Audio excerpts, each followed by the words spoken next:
Good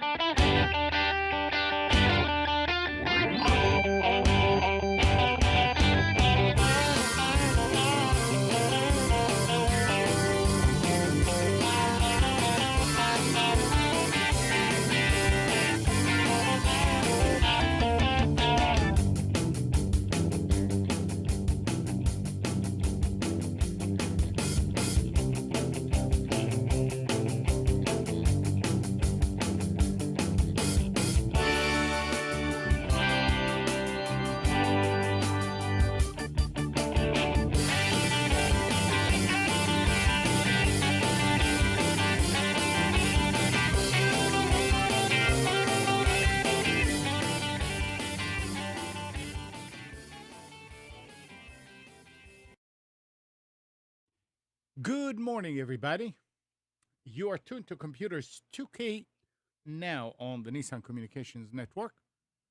I'm Amnon, your host for the next few hours, along with Steve. Hello, everybody. Hello. And Spence is here. Hello. Hello.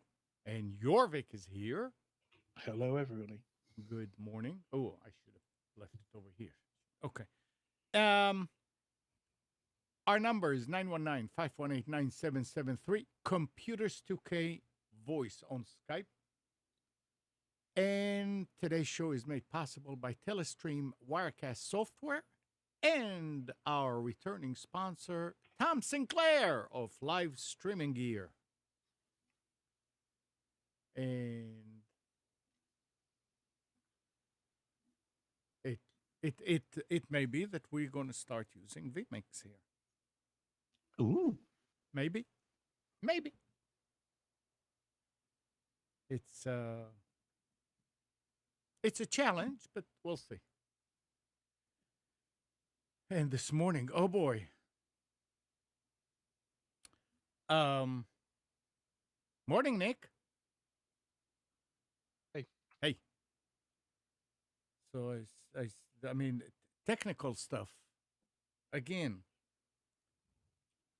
the minute I started Desktop Presenter, exception error. And I rebooted. And the same thing, an exception error. So after cleaning here and cleaning there, I decided, okay, I'm just going to reinstall the stuff and went actually back one version. And it's working. It's probably got nothing to do with that, but that's the only one I found on the drive here. What, Spencer, you're going to say something? You just have unreasonable expectations. Yeah, I know that it always works. Yeah, I know. Well, I'm saying, Amnon, life would be boring if it all worked first time. I know. Yeah, you're absolutely correct. But it's so far it's fine.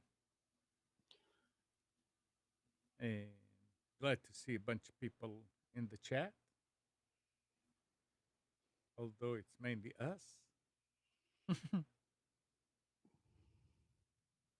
So what's happening?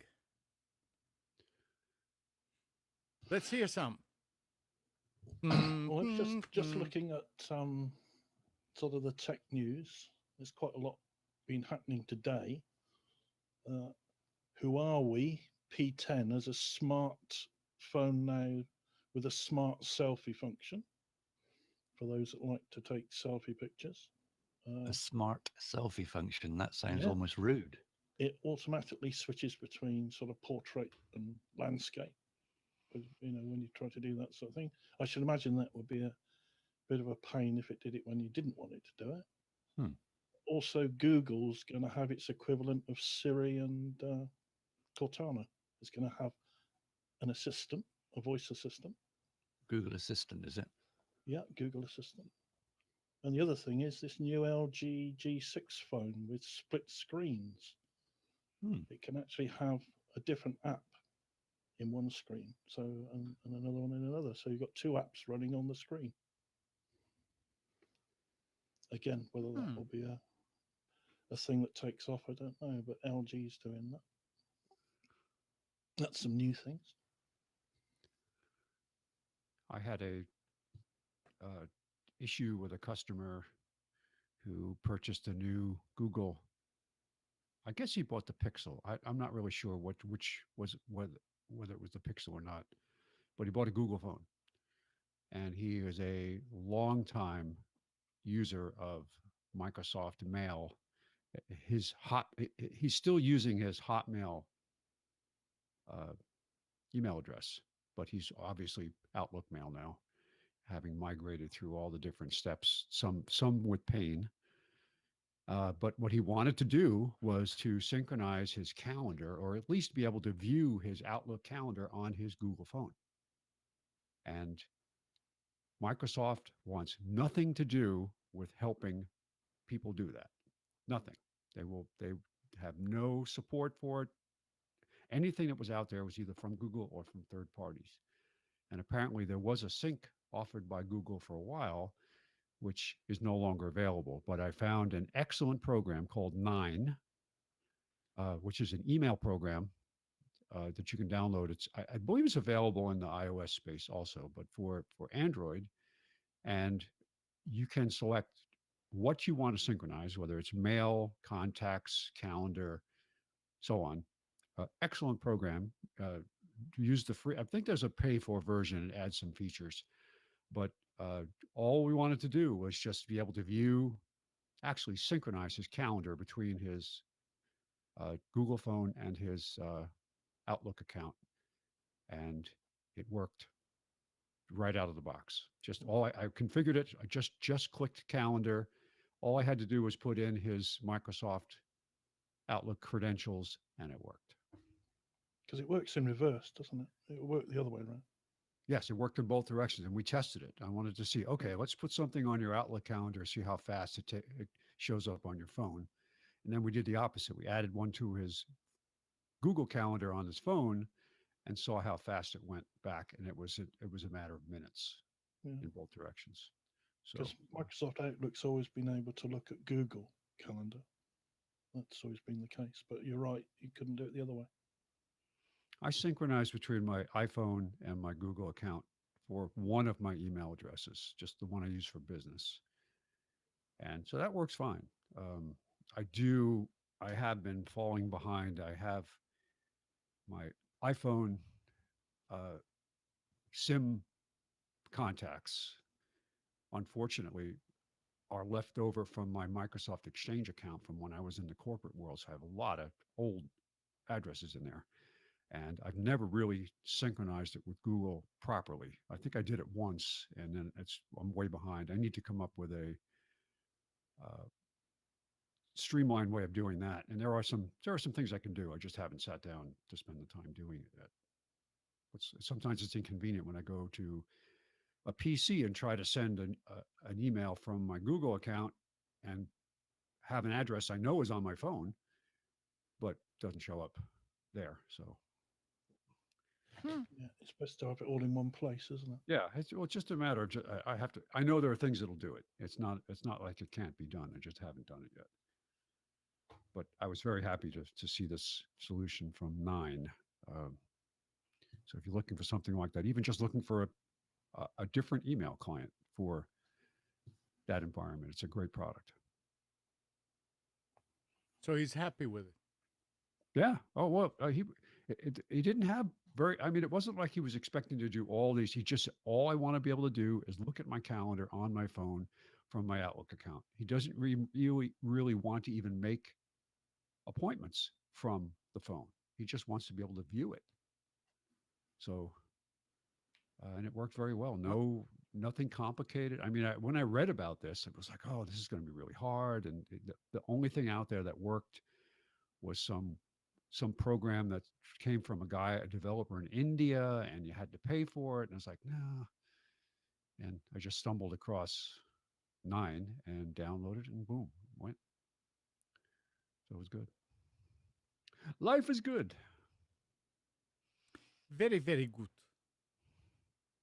Very, very good.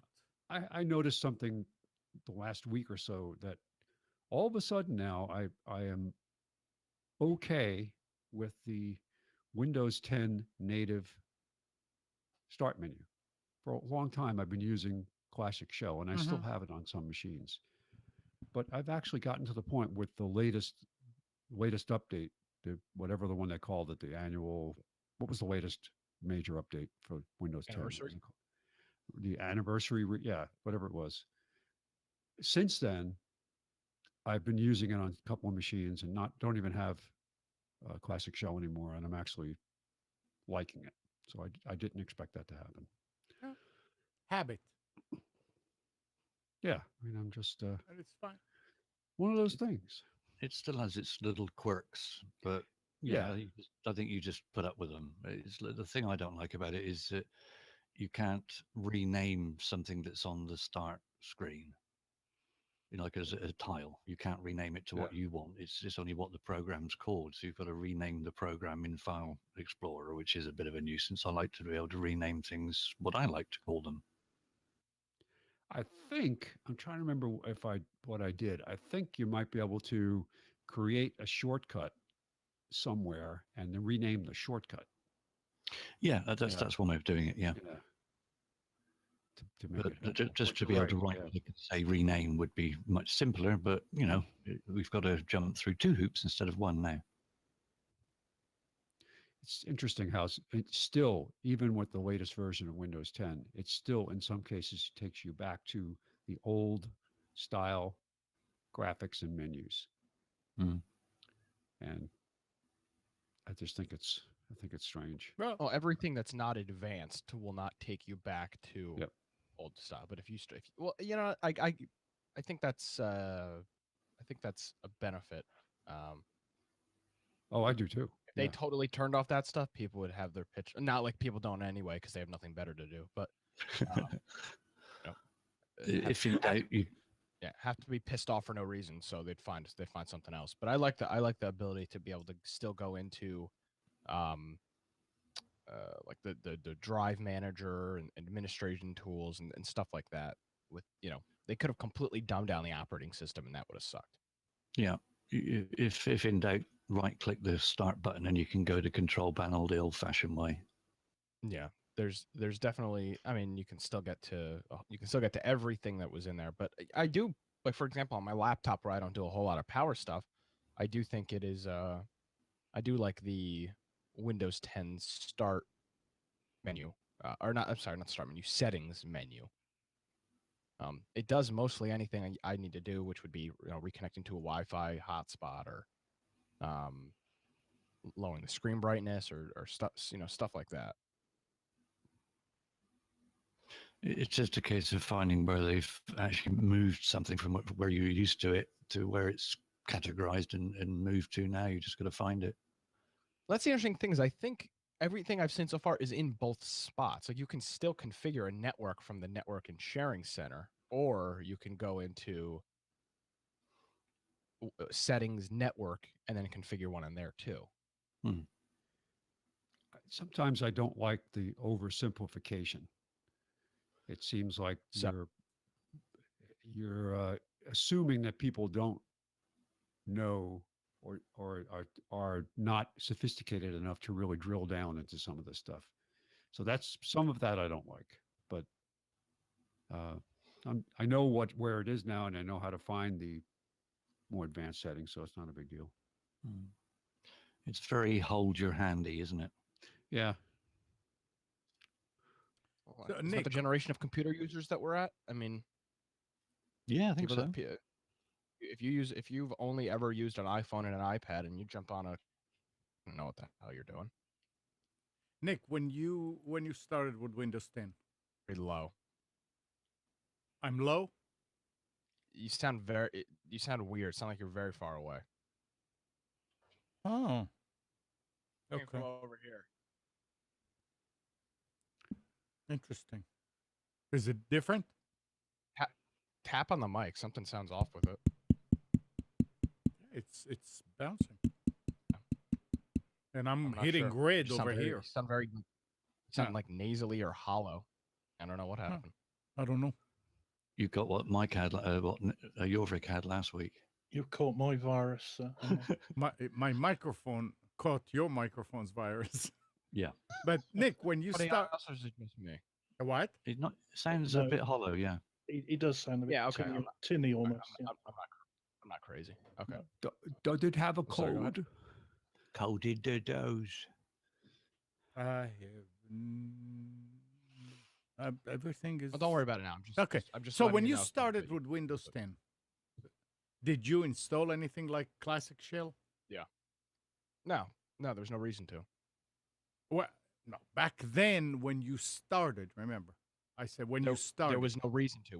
Windows 10 has always had a Windows 7 like taskbar. There was no reason to install it, unless again you felt like you needed to.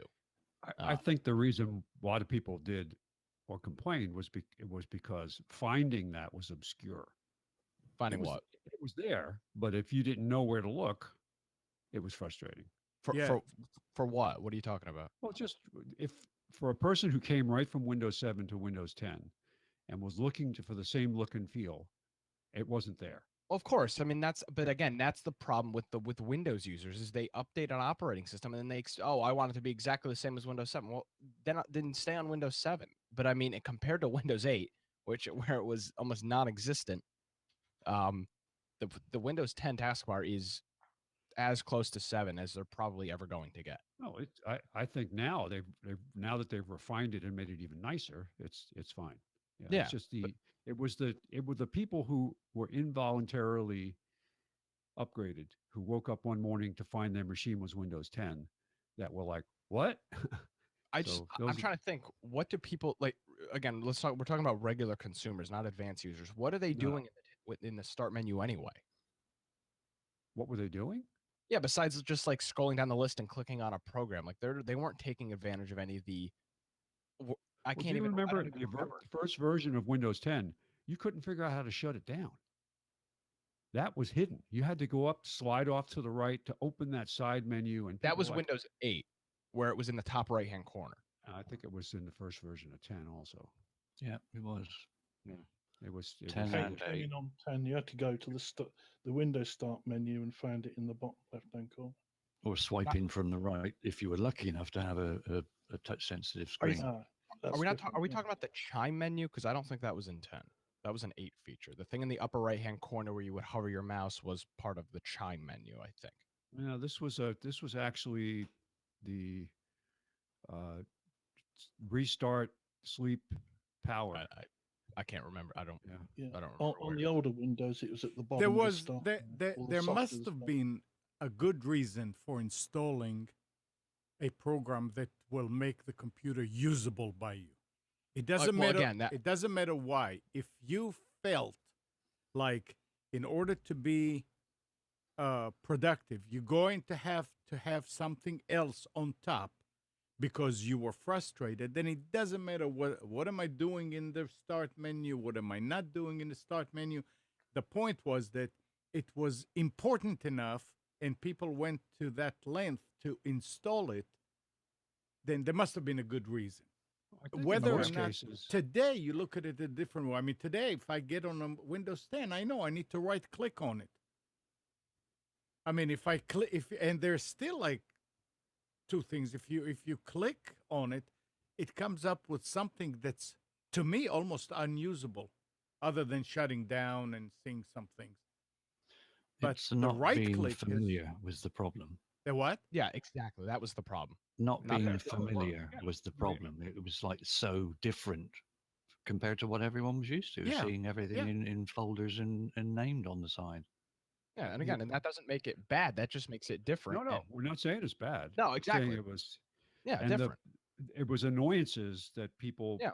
For example, if you looked at Windows 10 for the first time, you went to the main menu, and you see all these active tiles. It's like, what do I do with this stuff? Why I don't want Candy Crush. I don't Yeah. want all this mind. Let's get rid of this. But there was no way to, unless you really looked at how to do it. How do I get rid of this? Turn off the live tiles, remove the stuff I can, delete the stuff I can. So the first thing I would do when I'd set up a Windows 10 machine was to go through and do all that first. Yeah, I mean, I just did Before that. they even looked at it, and then just to simplify it. But As Amnon, it simple as- wasn't a case of things being unusable. It was a case No, of no. this is It's different. Unfamiliar. Yeah. If sure. if Yeah. Well, no, you unfam- just said people installed it because they thought it was unusable, which I don't think is. well, when you when When you move somebody something, no it's no not let's put unusable, it's just let's different. put it this way. If you come home and you cannot use the key in the lock to open the door, it's unusable for you at that point. You're making a Really? okay. So how do you get into your house? Then no you way, have to right? get the right key. You have to know which key to use. It's a So matter the key. of So you're saying it's the key does work? it's a car is always usable, right?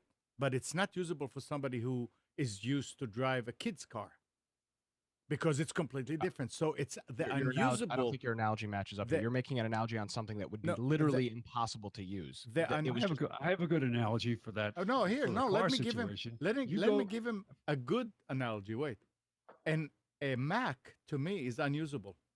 I don't know how to use it. That's unusable. the difference it a between usable unusable Wait. and unfamiliar are two different things. Unfamiliar. That's what I was trying to say. So it's but it's unusable. If you told me to sit the in wrong front word. of a Mac and start a program that will save your life, I could not help you. That's unusable. You're telling me you couldn't sit down in front of a computer and click on an icon? Is that what you're telling me? Well, Come now on, we're getting into the come on. details. Come on. Go ahead, Spence. Maybe you'll come I to was gonna say, Unfamiliar and unusable are not the between same. unwilling and unable. Yes, exactly. Yeah, okay. That's not Unable is unusable. unusable for me. I know that a Mac is a usable computer, absolutely. But to Exactly. me, it's unusable.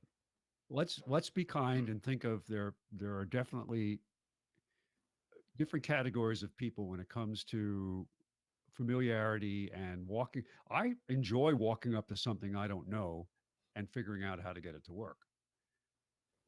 There are people who, for the first time, rented a car. Might have, I don't say you don't travel a lot, but you just, it's been 6 years, 8 years since you traveled. You go, you rent a car, you get in the car, and there's a button on the dashboard, and there's no place for a key. And you're like, what do I do now? And even though they might show on the screen to start car, step on brake and push button, there are people who walk back inside to say, how do I start this car? That's just because it's not in their nature to. It's not, the car's not unusable. No, it's not. Absolutely. I mean, that's the point I'm making. It's just Exactly. that they've Yeah. never run into this before. So they're like, what? Unusable means that something is not capable of working just because they moved a button. No. Unusable Well, stop. for unusable no. for you, unusable for me. Well, again, unusable is unfamiliar. And an unusable literally means there is no way to do something. That would be the word. That would be the definition of unusable. If you were to say Windows 10 is unusable because you couldn't shut it down, that would mean there would literally be no way south of pulling out the power cable to shut it down. And that's not the case. Now, it was in a different location, so I understand why people would have installed an application to bring it back to where it was. But unusable is not the word it was unfamiliar. It was in a different location. Okay, unfamiliar. It was No, alien. Exactly. It's different, but it's not like, oh my God, there's no way to use this computer is literally impossible to use. I can't shut it down. No, it's on the right-hand side instead of the left. You know, Spence, what was the first unusable car for me? What? I was over at Omar's and I needed to bring my car in. So there was the new Mercedes. I mean, a pretty new Mercedes there. So he said, well, just take this one out and bring it. And I'm sitting there and I'm looking for the key and there's no key. No, there was a key, but it wouldn't do anything. And I'm looking and I'm saying, how do I take it out? And I'm looking and trying this and looking and looking. Finally, I went and said, Omar, I don't know how to start this car. Said, oh, this button in the middle, just press it. You know, that's, if I had to use that car, I wouldn't be able to save my life. But then when after somebody he was told saying- you to do it, were you able to use after, it? absolutely. And that's not unusable. Yeah. That's unfamiliar. That's exactly the thing Spence just. Yeah, okay, unfamiliar is a good way of putting it. Yeah, it's a gentler way. It's a gentler Now, way. the difference, though, in the reaction is some people who, I can't start this car and walk in and ask for advice. It's the people that walk inside and go, damn it, I can't figure this out. I don't want this car. I'm never coming back here again. Exactly. That's the problem. Yeah. It's like they need, their reaction is that they get mad because they can't figure it out, but they blame somebody else. So Yeah, It's I like know. stick shift. and I believe me, I've seen it. Having traveled a lot, I would see a lot of people who very unreasonable people deal with situations that are minor inconveniences, although it's the end of the world. So it's interesting to watch. It's like stick shift and automatic. If you get into a car that's stick shift, you think, oh, hang on, I know I've got to push the clutch and the gears and stuff like that, but I'm familiar with the automatic. I know how to drive an automatic. Stick shift. I'll have to work hard at it. Yeah. Yep. Just have to And learn then how to. The first time I got into a standard transmission in a right-hand drive car was like, I was thinking, oh my gosh, is the clutch going to be on the other side? And it wasn't. The good news was, yeah, the gas pedal was still at your right foot. The brake was still your right foot. The clutch was still your left foot. But I was thinking, is everything going to be completely reversed? Am I going to be able to do this? But shifting with your other hand, that was a little weird. But I made it out of the airport okay. Anyway. Well, So let's cover. Oh, go sorry. ahead. No, go ahead. Go ahead. Were you going to go into a story or something else? Just another, yeah. Well, I mean, Well, a different let's story. talk So you about go. the most important story of the week. The most important story out of AMD in the last 10 years is their new Ryzen processor line. Yep. This has been rumored and talked about for I'd say the last probably 2 years is when people have really started getting antsy about AMD's new line here. A couple of the things that people were excited about is if you've never built a computer before and you don't know the difference besides AMD and Intel, besides name, is the price. The Intel i7s are vastly more expensive than their AMD counterparts, like what are they, probably up to the 8950, the 9600 or something like that with their processors now.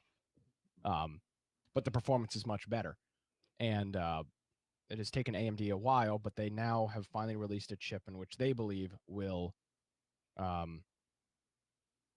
kind of compete with the new Intel processors. So, or not the new, I should say it's the old Intel processors, I guess. The current. Yeah, because Intel is going to be, I would Sure. imagine, coming out with a new line of processors not very far away. It's probably gonna put AMD back in their place. But they came out with 3 new processors.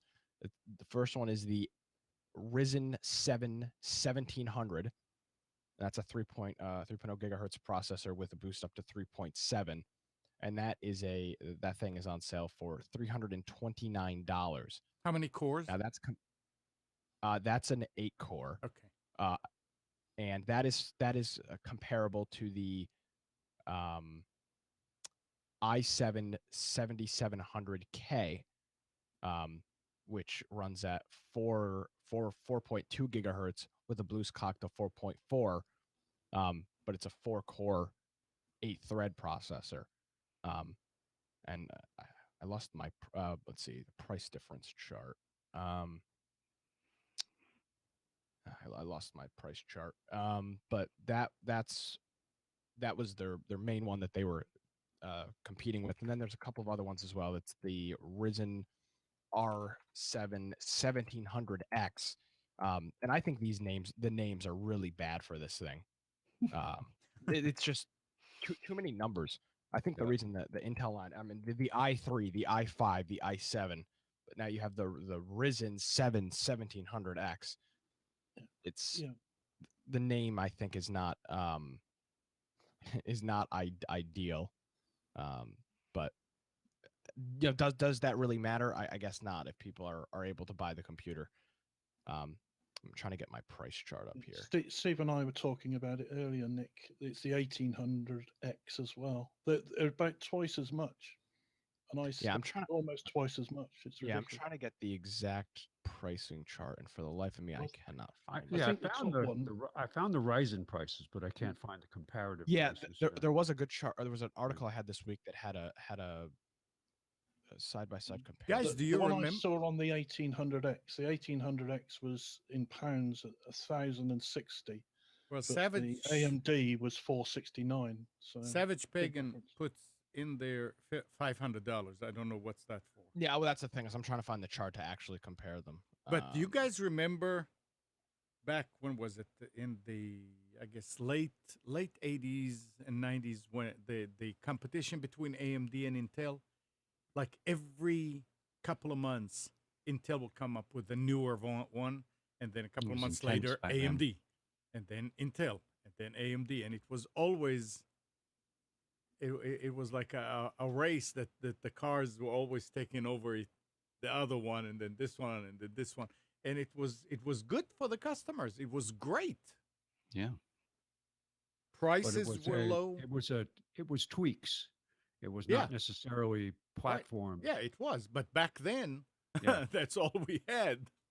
Oh, right, Amnon, I remember going to buy in some secret backdoor retail place in California where I can get you a great deal on processors, kind of a thing. Seriously, back in the day of Computer Shopper, Yeah. we were. Yeah. But I used to work for a company in Santa Clara, so when I was out there, I would go around to the little tech shops, and it was literally just a guy. Go in the back door. There was a guy at a table, and he had behind him he'd go behind a door and he'd go and bring stuff out to you and sell you stuff. And I remember buying a 486 SX Mm-hmm. system board. Couldn't afford the DX. Right. I had to buy the SX. The DX was too expensive. And DX had the built-in math coprocessor. The SX did not. And the price difference was like $200. Yep.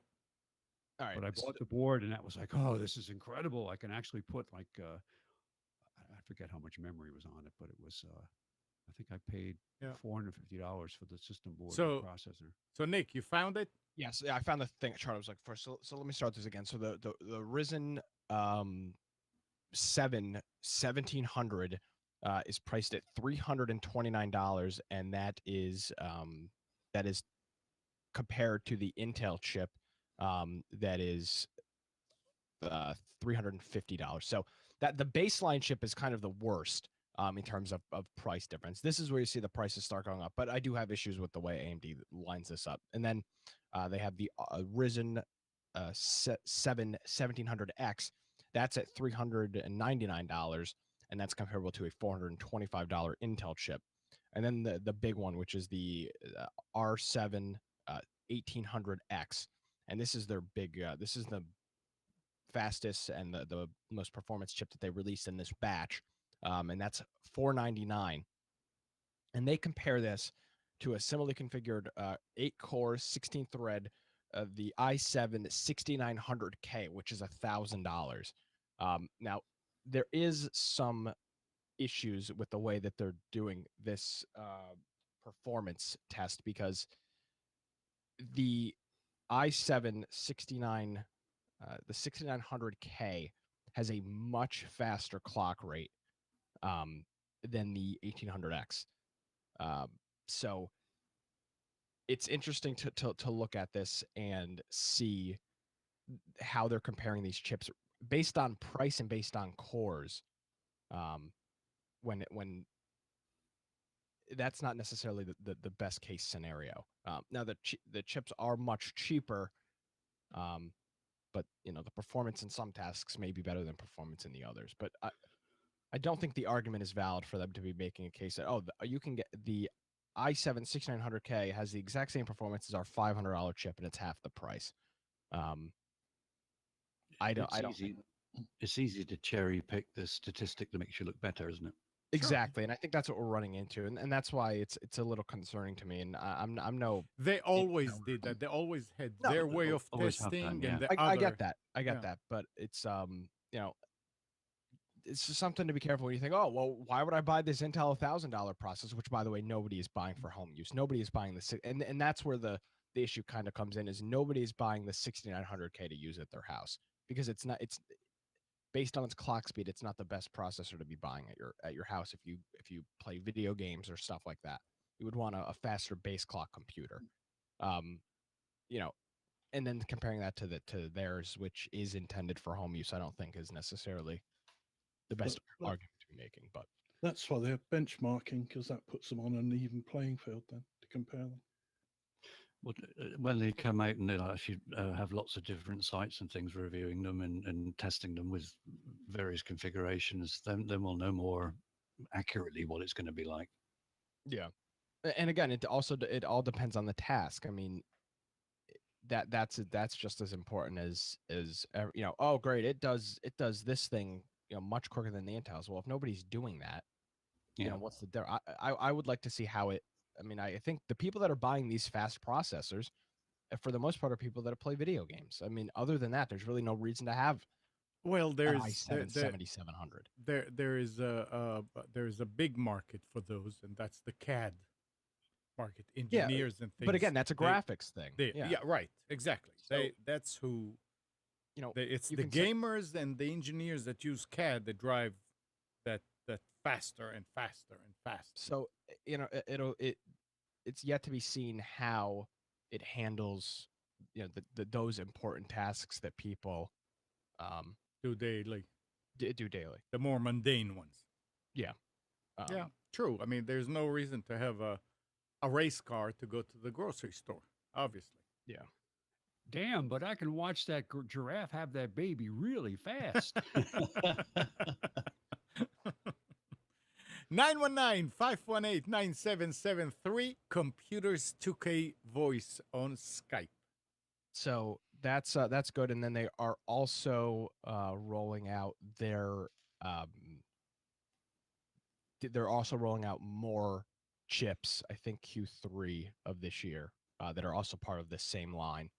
And from everything I've seen so far, Intel does appear to be a little on edge about this. They did at Micro Center. They did cut the prices off some of their Haswell, Skylake, and Kaby Lake processors that are out. Up to $300 off one of their processors. So we'll see what Intel's reaction is. But Competition is good. Competition is good. This is my personal opinion here. I've had AMD and Intel chips alike, and the Intel chips in my experience have always performed much better.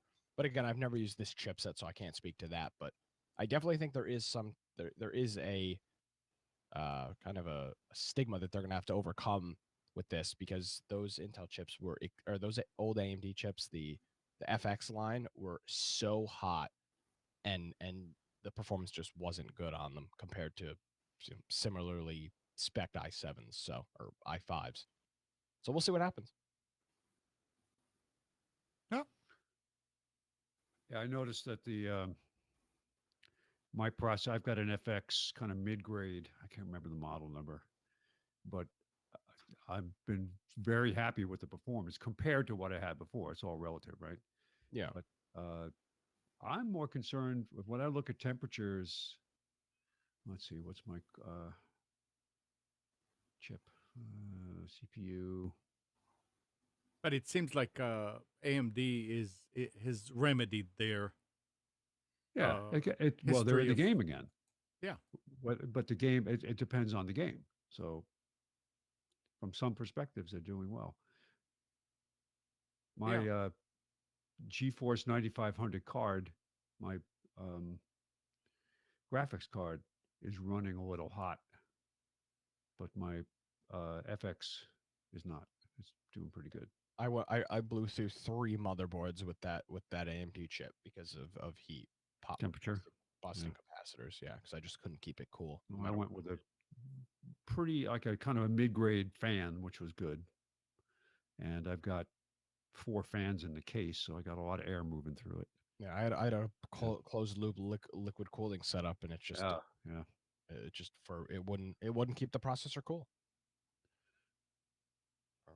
God knows whatever reason. So these chips use these chips use less power than their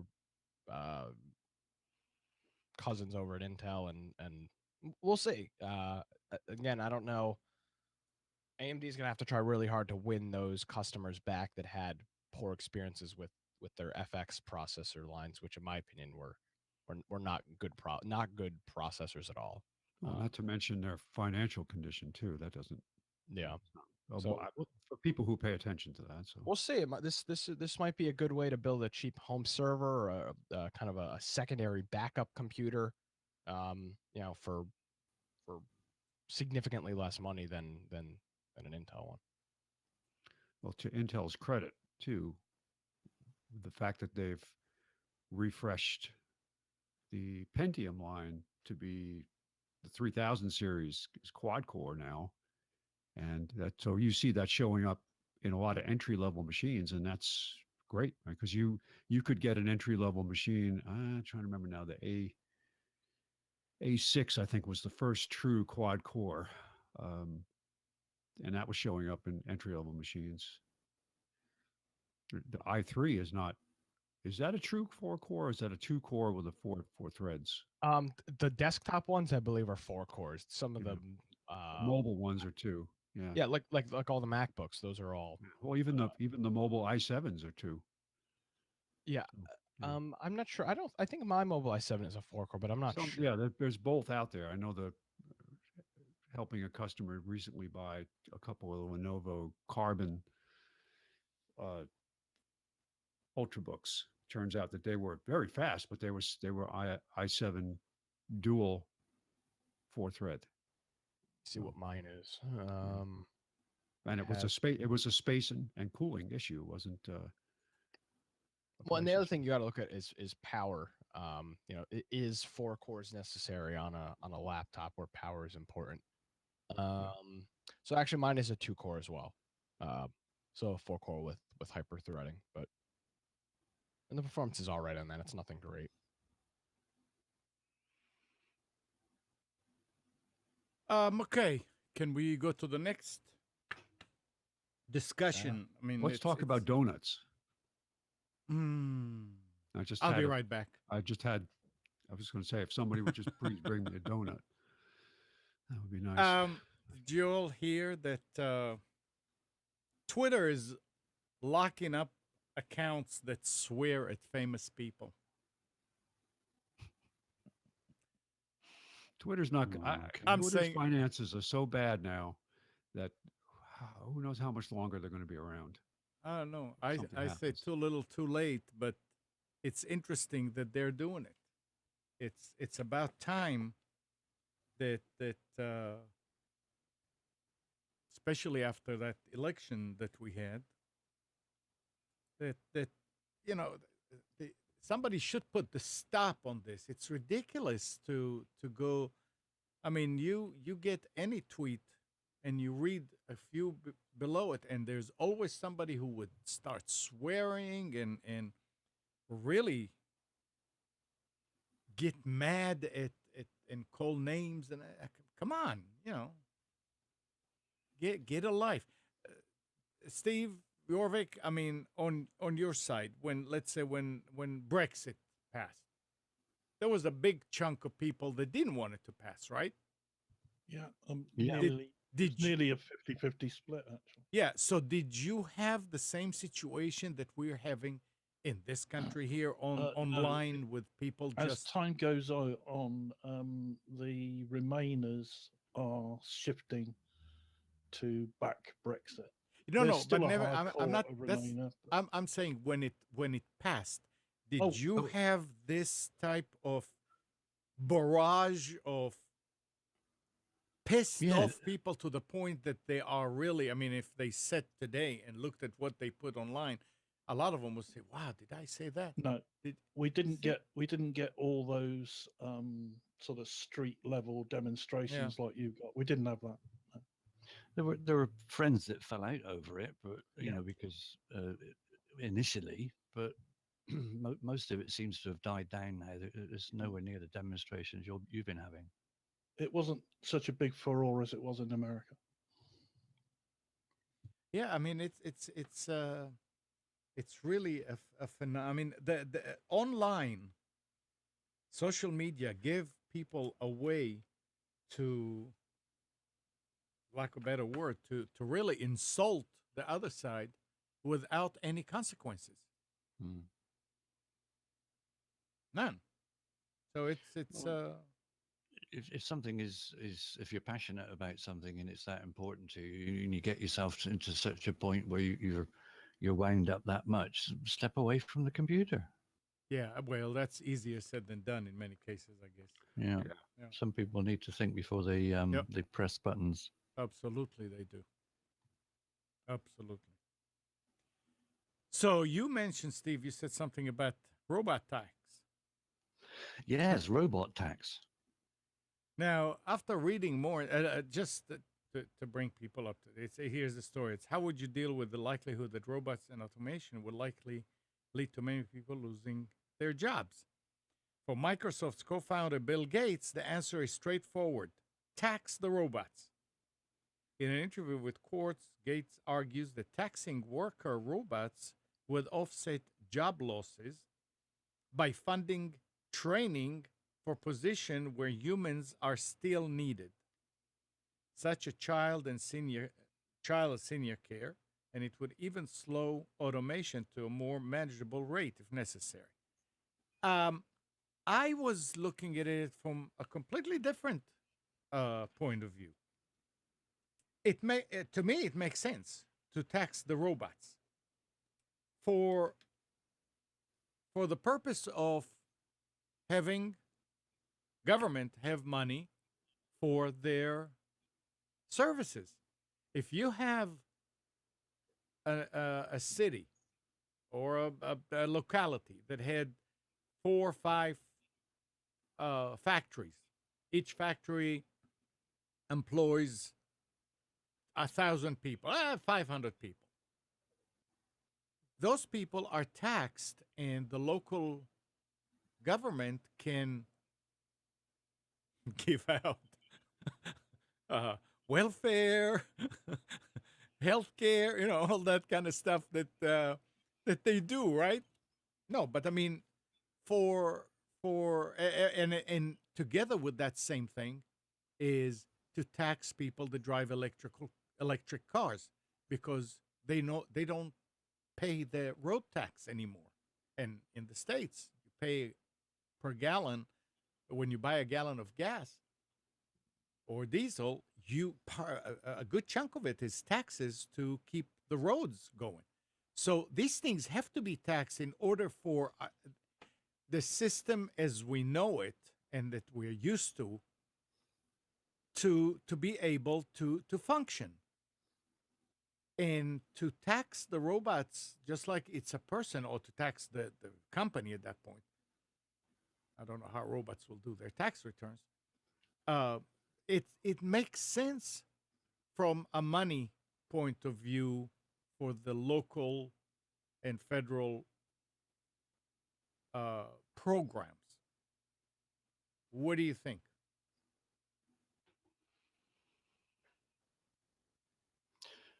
It's difficult to speak from our point of view over in the UK, because as we were talking about it before I'm on, it's quite a bit of a different system over here to what it is in the US. Right, because you guys pay it whether you use it or not. I mean, you pay we pay an ancillary road tax in order to have the vehicle on the road and be able to use the road, as well as the massive amount of tax, 75% of what we pay on fuel. So we're getting taxed all over the place. Wait a second. 75% of what you pay on fuel. Yeah. And when do you pay? When do you pay it? When you buy the fuel, when you buy a liter or a Okay, gallon of fuel. so stop again. So now we're going to that electrical car. Now you don't buy that fuel. What happened to that money? Let's say that 80% of Brits are going to drive electrical cars. How would you keep your roads up? That's because you pay road tax. You pay a road tax, a road fund tax, in order to keep the upkeep of the roads. Okay, so you pay that whether you have a car or not, or you pay it as like when once a year you pay a certain amount. You pay once a year, Okay. a certain amount, depending on the emissions of your vehicle. Okay.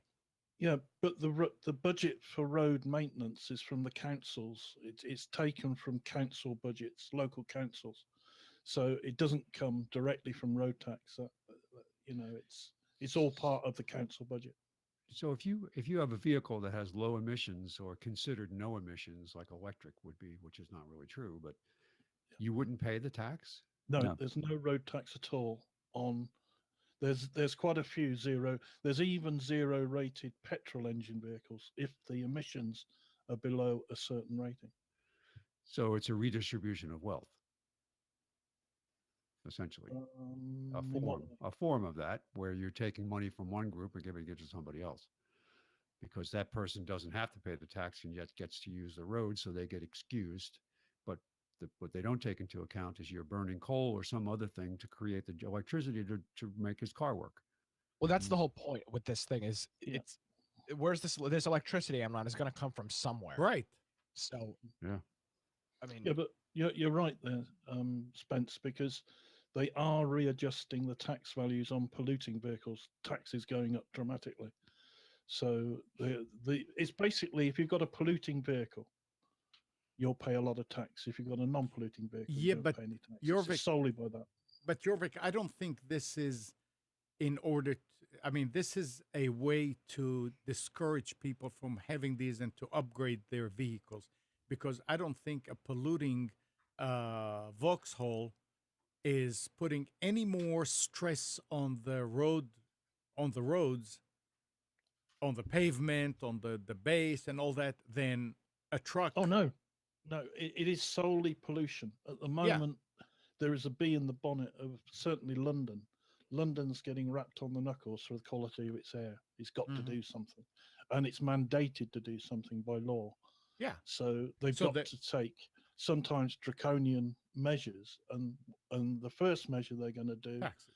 vehicles under a certain pollution level won't pay a tax to go into London, but those that are above it will have to pay to go into London, over and above the London tax that is on the city anyway, because you have to pay a city tax, but they're going to add to that a pollution tax as well.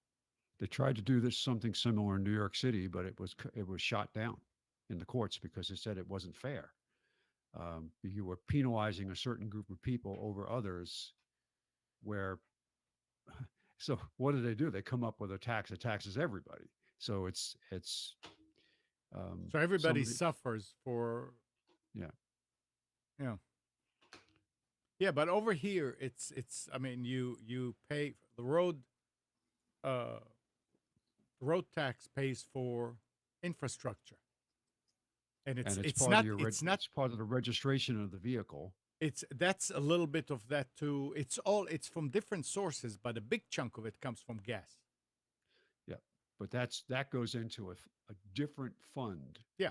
That gets distributed back, and it's Right. got tied to the federal government and the state taxes and all that. But the tax that we pay on registration of the vehicle is based on the vehicle's value, and then you pay that when you register the car once a year. Right, and It's a personal property tax. It's not a usage tax. It stays local. But that goes to the local but county. But let's go back now. Let's assume that North Carolina, everybody was driving electrical cars. It's a big loss in the budget. And now how do you fix the roads? How do you fix potholes? Well, they're talking about taking GPS information from every car and billing you based on how many miles you drive. Are you talking about it? And are you indicating that the federal government would be unable to find a way to tax people? Because Oh no! Of course they will They be. just have an adjust. That's they all. just have to adjust. So it's not. Yeah, I don't. they have think to it's gonna be a adjust, problem one bit. absolutely. They'll figure it out. It But won't be yeah. a problem one bit. I can guarantee. Yeah. Oh, they will adjust. Trust me. Yeah. Yeah, of course. I don't think for a second that they will not. But that's the adjustment: is tax the robot. I mean, there are some cities apparently in the United States now that have a fee if you have an electrical car. I read somewhere $180 a year, No, I think that's fine. and it's a kind of when you buy gas you don't think about it, but suddenly you have to pay it up front. It leaves Only don't buy an electric car. bitter. Well, you do want to buy an electric car. You see, that's the thing. Yeah, you see, you're Exactly. going. Yeah. But it's What happened to the tax credits that you got with an electric car? I know. You see, 'cause, that's you know, the thing. Not anymore? You know, if I don't pollute and you do, you get credits, and because that'll save everything. Credits. Oh yeah, that's. I can sell you my credits actually. I notice now on the interstate there are signs at some hotel where they have preparing for an exit that shows hotels at this exit. The sign will say such and such a hotel, EV car charging. Will say on the sign. Yeah. To attract people with electric cars to pull in there because they can charge their car. Yeah. I mean, that's a marketing thing, but still, does the It's customer fine. I pay mean, for that? Well, that's the thing. Exactly. You are paying for it. If you stay at that hotel, I'm sure something has gone up, or they either they're not providing a breakfast anymore. They're not providing this. They have less No, staff. they raised the prices, but everybody's paying for it. Exactly. So That's the you're thing. paying for the other guy to drive his electric car because the rates they don't distinguish between electric cars and not electric cars. You just get free charging. Yeah. It's Well, I like, mean, like free Wi-Fi. You pay for it on the bill somewhere. Yeah. I mean, even at the local mall, they've got the plug-in stations. I mean, somebody somewhere is paying for that. Some of them are sponsored. Some of them Yeah. do say provided by XYZ company. These are all the Tesla stations here. I'm sure those aren't sponsored by Tesla. I still think I think back to a seminar that I listened to several years ago of two technologies that they were developing. One was very important, rapid charging of batteries, and there are all kinds of things going on now that will help that. And that is a huge factor in electric cars because the car has to charge slowly. You can't just flash charge the battery. They're working on it. They've got technologies, they've got prototypes. But the other thing that this company was trying to develop an alternative energy car using a flywheel instead of having an internal combustion engine. And it turned out that it was just too dangerous. They'd take this huge 2,000-pound weight and they'd spin it really fast. And it would have so much inertia built in that you could drive the car for 50 miles using that flywheel. But what would happen if you had an accident and the thing flew off into, kill people? But they came up with a technology in order to spin that wheel up. They developed this tiny gasoline turbine engine.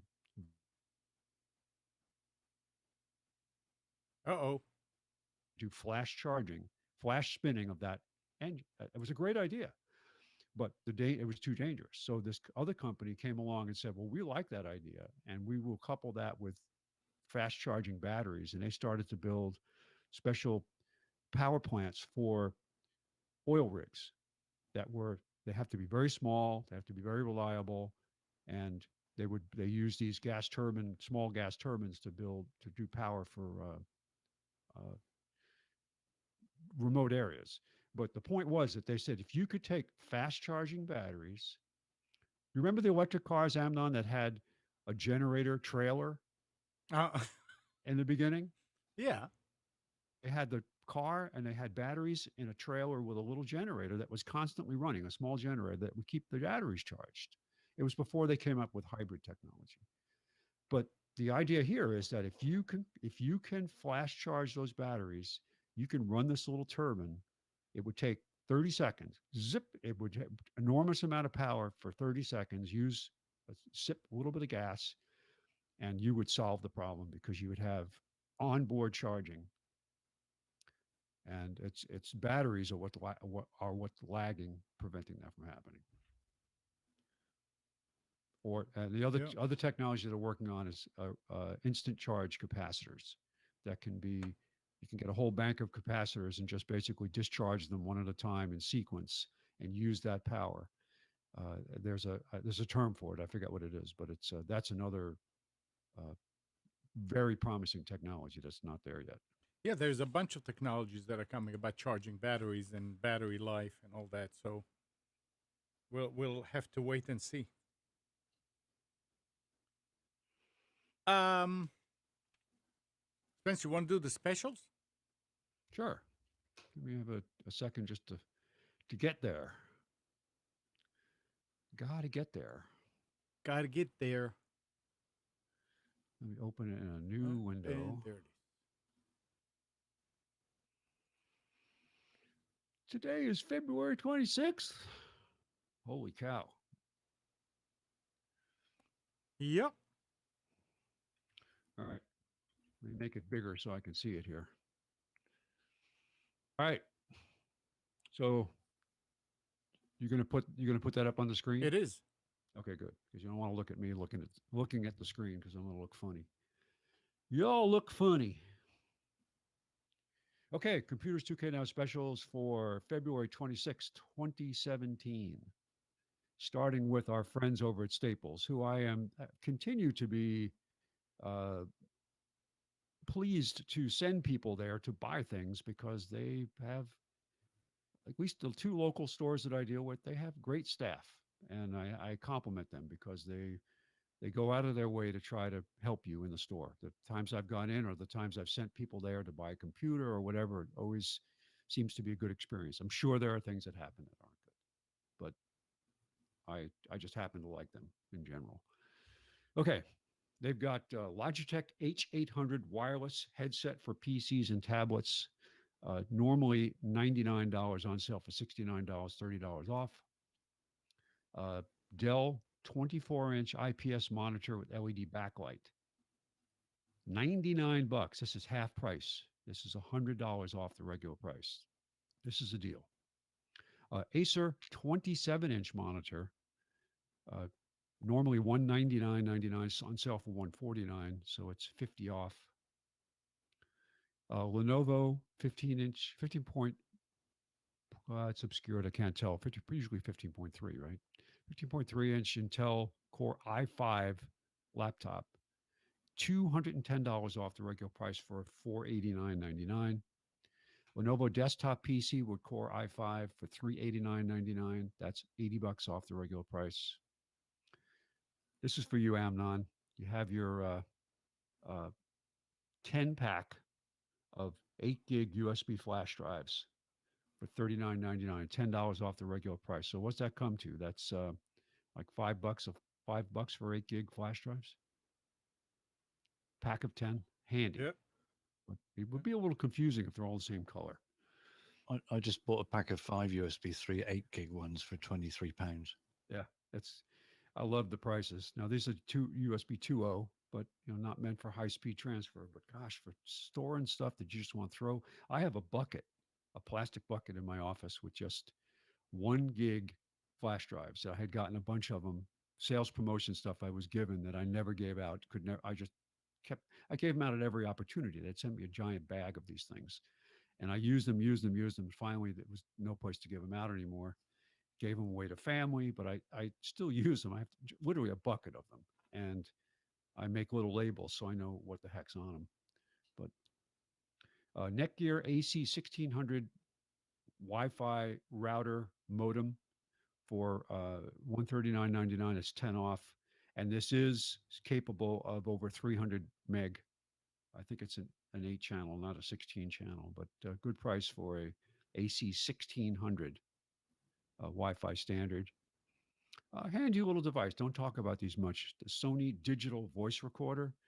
The quality of these has become very good. It does have a microphone input. It does save to, I think some of these have internal memory as well as SD card memory. Lots of functionality. $44.99, 15 off the regular price. Again, the 960 HD Logitech Pro webcam is on sale. $69.99, 30 off the regular price, which is C920. $99. What's that? The C920. C920. What did I say? Did I say something different? You said Oh, 920. Oh, yeah. So C920 HD, 1080p cam. I have a couple of generations older of that camera, but works well. Canon Pixma MX 492 wireless all-in-one inkjet printer for $59.99. That's 40 off. Brother Mono laser printer. This is the one step up from the base model. This has built-in duplex and wireless. $99, save 30. Brother MFC J480 color inkjet printer. This is also duplex and wireless for $59, save 30. Epson Workforce duplex document scanner. This is a pretty good price. They tend to be 300 or more. There's all different Fuji Scan. There's lots of different vendors out there. This is $279. It's $70 off the regular price. Targus wireless presenter with laser pointer. If you do a lot of presentations and you don't have one of these devices and you struggle with either having a wireless mouse or a corded mouse or something, these are actually very worth it. So this is on sale, 10 off, but $30.99, usually $40.99. And finally, Aaron, this is for you. Thank you. Electrical habitat extension cord. I just like the pattern of the cord. It's funny looking. So if you need something that's going to be recognizable, easily I have some power cords now for phones that I keep in the car. That if it was black or some other color, I'd lose it. But now I buy the braided ones that have colors in it, so I can see where it is. And because I have so much junk in my car, tools and things that I stuff gets discarded, I can't find it. But high visibility. Yep. That's all at Staples. Moving on to Best Buy. Got a couple of good deals on flash drives. 32 gig USB 2.0, 2 for $11.99, save 18. $17.99 for a 64 gig USB 3.0 flash drive. These are all PNY. $32 off. 128 gig USB 2.0 for $24.99, save 55 bucks. Logitech MK530 Advanced. That's why I put this in here for $24. Advanced keyboard and mouse combo, wireless keyboard and mouse combo, half price. What does advanced mean? Does it think for you? Anticipate. Does it anticipate you touching the keys? I don't know. It still was a good price, but that's what caught my eye. Advanced. APC a battery backup 900 VA for $74.99. That's 25 bucks off the regular price. HP 20-inch LED monitor for $79.99. That's 20 off. 23-inch AOC LED monitor for $99.99. Save 60. Here's a use, abuse, and throw away tablet. It's Insignia 10-inch 32 gig tablet for $99.99. It's the kind of thing you use and you won't get real upset if it gets have to toss it after a couple of years. And I looked at this machine. This is a Lenovo 300S, one of their entry-level desktop machines.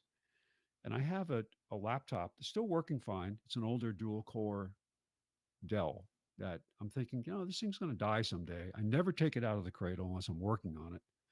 But wouldn't it be nice to have a desktop to do the same thing? This is the new Intel 3000 series true quad core processor. There's a couple of different models. There's the 3010, I think the 3017. But $239, 30 bucks off. Not a lot of memory or disk, but certainly good enough for most things. For what I do, it would work great. So when I'm ready, this is what I'm going to probably get. It's also a compact case. I mean, Yeah, small. It's not the tiny one. The right. M600 series. I've installed a couple of those, and those are nice, but they don't have built-in graphics. You have to plug in the display adapter. There's no HDMI. Yes, you can plug directly in with HDMI, but you can't plug in depending on the model. But this at least has. I don't know if this has a DVD drive in it. It looks like it has a bay for it, but I'm not sure if it has one or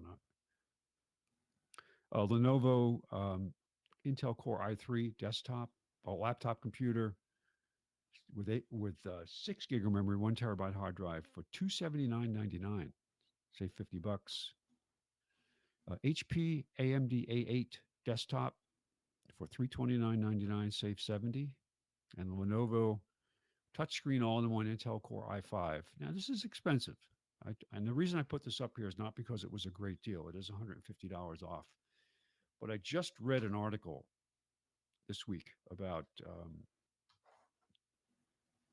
best practices for security or your online presence. And one thing the person said is if you have kids, there is no reason, unless they're older, to have a computer in a kid's bedroom.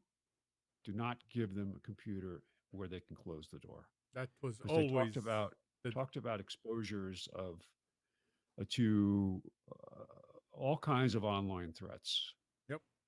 And whether it's innocent or social media or bullying or some predator, don't do it. So if you want to have a computer that doesn't take up a lot of space, easy to manage, something like this might be good to have in a public area in your house, an all-in-one, just a monitor and keyboard. There's not a lot to it.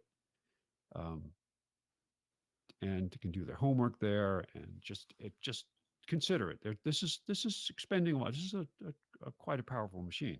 You can get an entry level for like 325 with a 4-core Pentium in it, but something to consider. And finally, two good deals on printers here. We've got HP Envy 7640 wireless all-in-one. It's $90. It's 110 off the regular price. And Canon Image Class black and white all-in-one laser printer for $84.99, save $105. it's that Good white deals. ink that is hard to find these days. I'm sorry? It's that white ink that's hard to find. That White ink? toner. Yeah. White toner. Yep. That's So you buy black paper and you print white on it? Yeah. All right. So moving on now, that was Best Buy, to Office Depot, Office Max. So today I chose to look at only TP-Link products. Good stuff. I use them. I have several switches in the house, gigabit switches. I have a TP-Link wireless router. I have the TP-Link power line adapters, but good stuff. And I'm just bringing this up to say that there's a TP-Link product out there to fit pretty much every requirement for networking. They have great power line adapters, much higher speeds than previously, and the prices are great. I mentioned two of them here, and one, the reason I mentioned the first one is because it's a 2-port, so you've got 2 Ethernets on either end, but it also has a power pass-through. So if you have an issue with that, with plugging it in somewhere where you've got to have power also on the other side of this thing, this is the one you want to pick. And then they've got another starter kit that's kind of unusual. It's single Ethernet on one end, but 2 Ethernets on the other side. So I'm not sure what the reasoning is behind that particular kit, but any kind of configuration you need.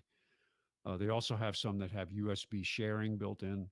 They also have some that are Ethernet extension with Wi-Fi extension or Wi-Fi amplification. Distance for distance. So lots of different options.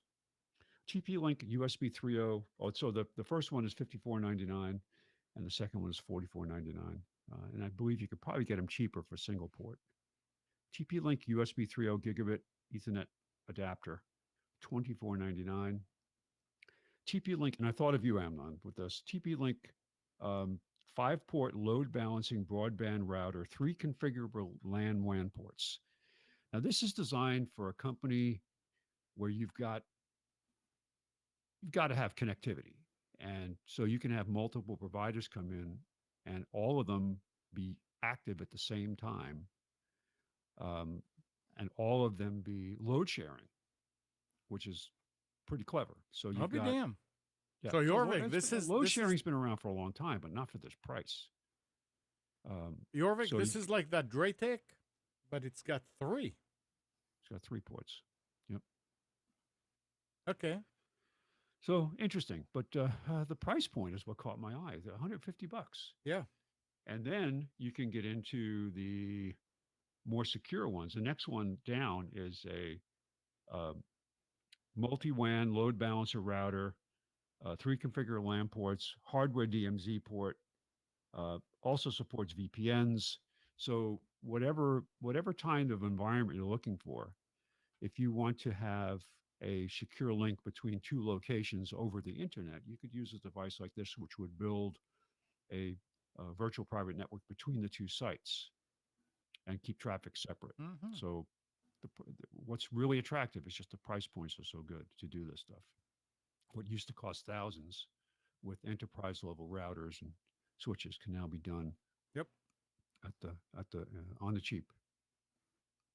And finally, TP-Link AC 1900 high power dual band gigabit wireless router. And this is their Archer series, which I have the Archer C7, but the C1900, this is the high end one that's got the high end 802.11 AC standard.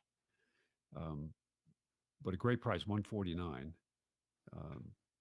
To buy this in the equivalent Netgear or Linksys would be well over $200. So good deal on all TP-Link stuff at Office Depot, Office Max. And finally, a couple of worthwhile things mentioning here at Newegg.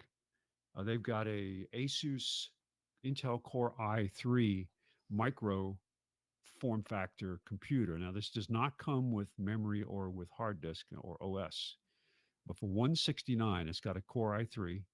It'll take up to a 256 gig solid state drive. It will take up to, I think, 16 or I don't remember if it was 16 or 32 gig of memory.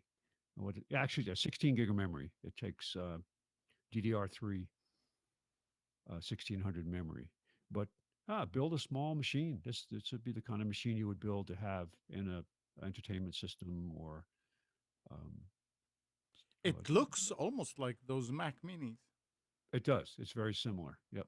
Small form factor, but it's an i3, so it's a well-known processor.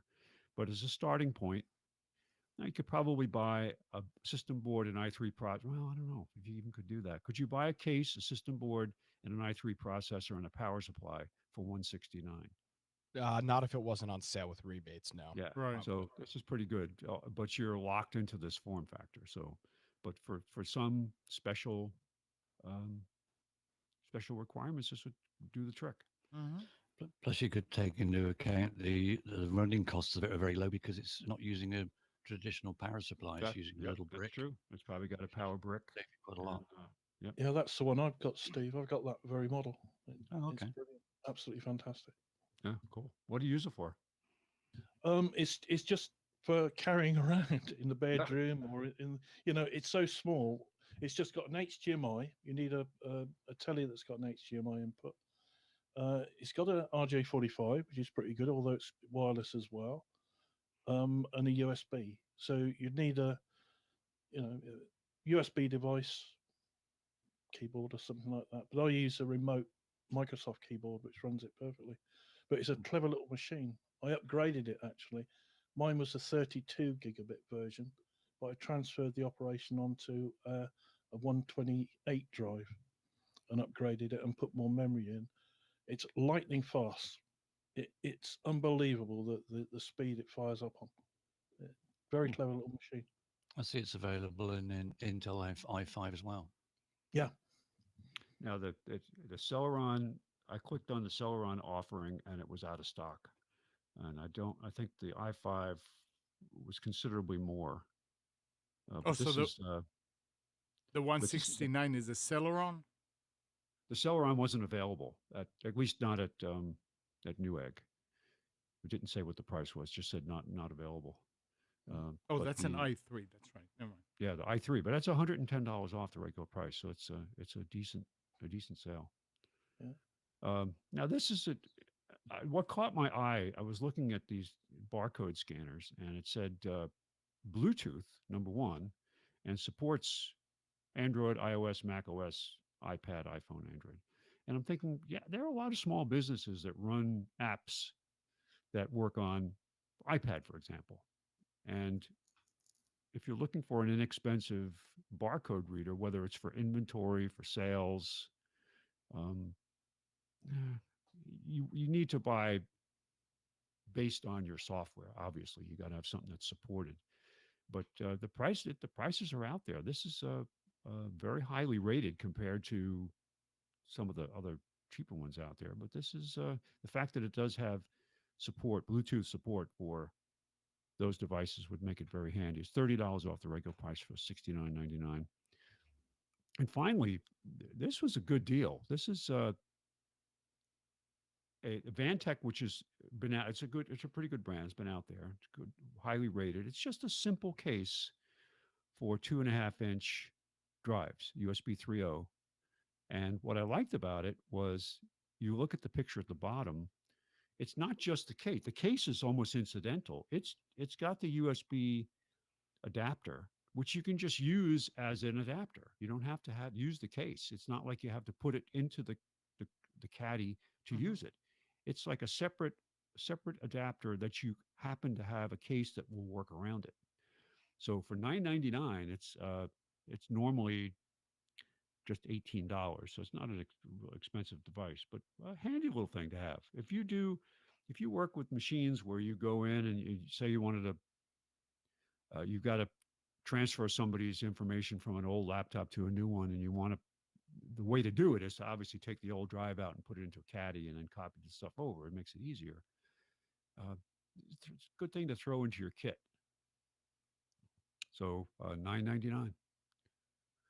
And that's all stuff at Newegg. And that's it for Computers 2K Now specials for February 26, 2017. Well, thank you, Spence. And people, let us know if there's maybe there's a technology that you'd like to drill down into, or a type of product that you're thinking about that you'd like to, us to kind of weigh in on, to say, whether we think it's I don't know whether it's a good idea or not.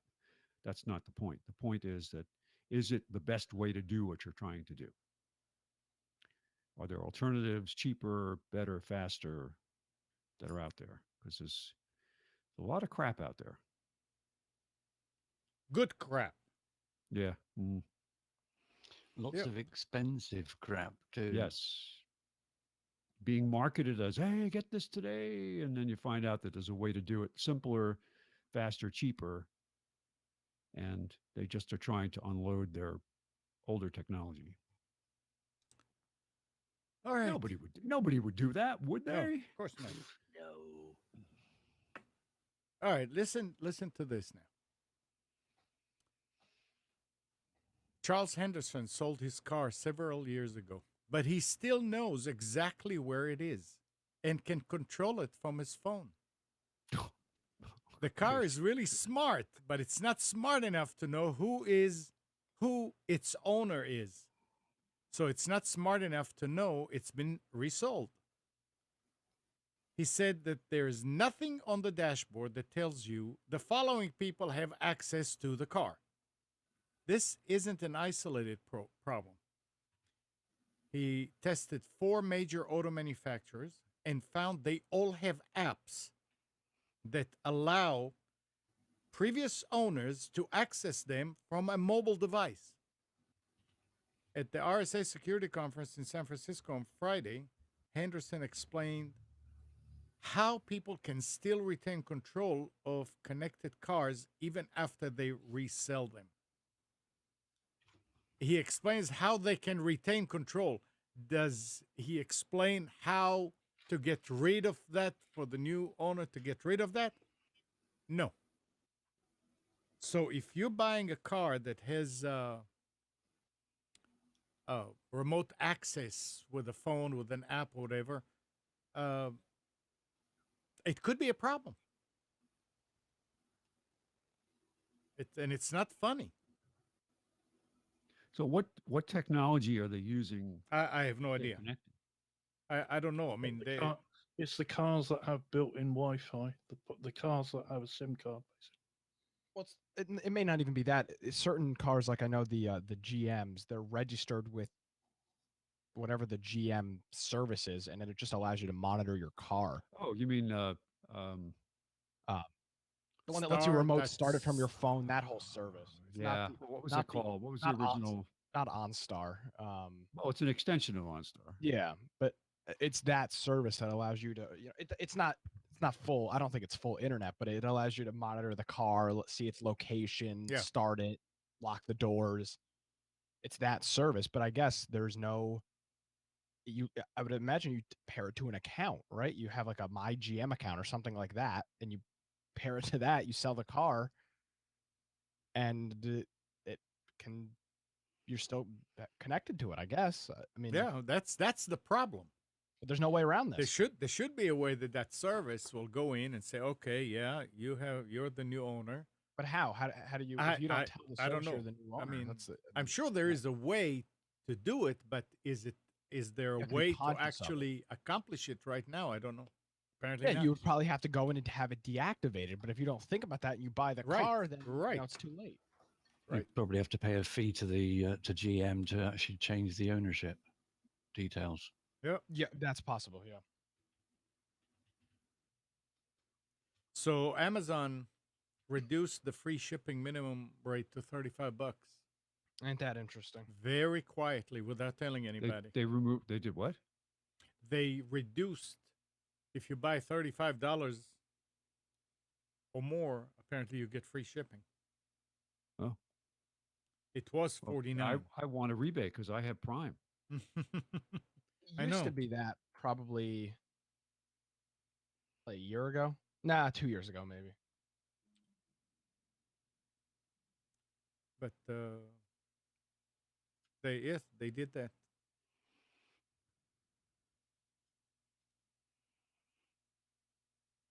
Let's see what I mean. Unless you guys have something you want to talk about. All right. So Google and Microsoft pledged on last Monday, to crack down on sites hosting pirated content that show up on their search engines. In what is being called the first of its kind agreement, Google and Microsoft, Bing, will demote UK search results of copyright infringing websites. Everybody has problems with the UK. I mean, do you guys really big on infringing on copyright? I wouldn't have a clue. Yes, it is quite a big problem over here. But equally, the movie industry, the record industry, and the publishing industry have got such a big bee in their bonnet, and are blowing it out of all proportion. It's nowhere near as big as they're saying it is. A problem, I mean, nowhere as big a problem as they make it out to be.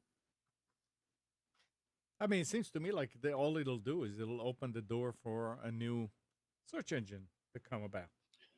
Yeah, I mean, they hit Google with millions of takedown notices a week, and they're bitching now that even though Google doesn't have to do anywhere near the amount of stuff that it does, but it does it voluntarily, they're now bitching and saying things like, "Well, we've sent you a takedown notice for this this thing."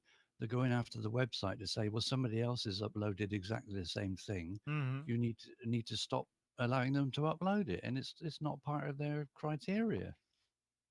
It's not up to for a website to police what its users are posting. It's been ruled in court I don't know how many times, but the RIAA, MPAA, whatever organizations aren't happy with that. They want them to have their cake and eat it.